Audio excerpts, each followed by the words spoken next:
Danielle, just to continue the conversation as it relates to the Fed, um, you know, a lot of what's been going on in the market has obviously pulled down the rates and the 10-year yield. In other words, the concern and the uncertainty has done some of the Fed's job already. So with your background with the Federal Reserve, what do you think they're thinking right now?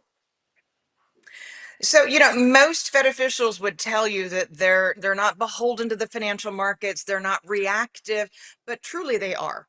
Uh, and in addition to two big jobs reports prior to their next meeting, we've got most people on the street taking their first quarter GDP estimate down to a level that is either very, very low, a fraction, or even negative. Look at what the Atlanta Fed GDP forecast is showing us, which is indeed a negative print. That report is released on April the 30th. Again, during blackout, in other words, when Reserve officials are not able to speak to the media, and prior to that May the 7th report.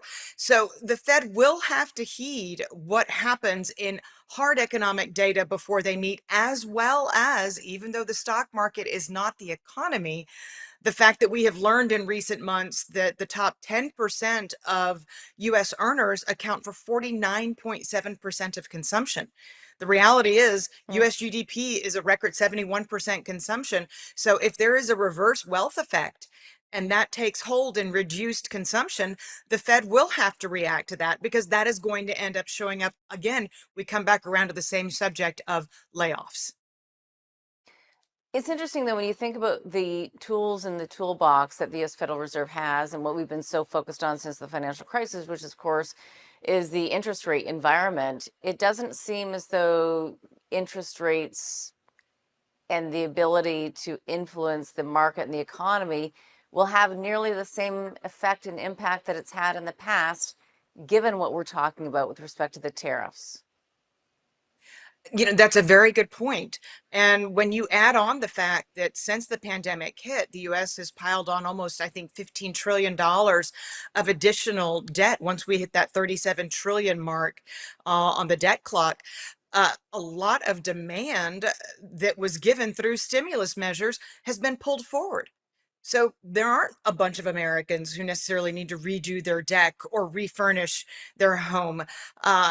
And those are some of the areas that we're going to see with some of the most dramatic price increases. For heaven's sake, we saw Restoration Hardware down about 24% in after hours trading after those tariffs were announced. So there is going to be, I think, a less of a transmission mechanism, as you point out, from the interest rate moves that the Fed makes and how American consumers and businesses react to it.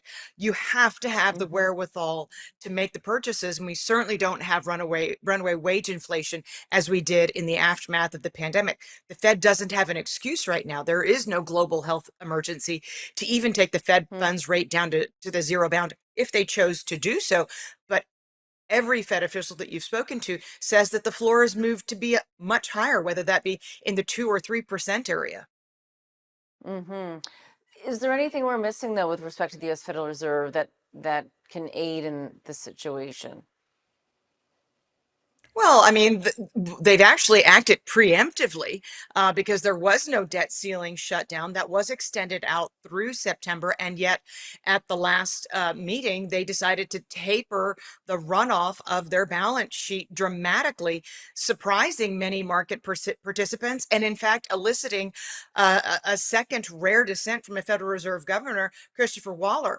That's the second dissent we've seen from a governor since 1995, happen in short order, because Governor Waller did not feel that it was appropriate to take such dramatic, effective easing measures by tapering to just $5 billion a month the runoff of treasuries from the Fed's balance sheet. So, in a way, the Fed's already acted in advance of any future disruption at its last meeting in March.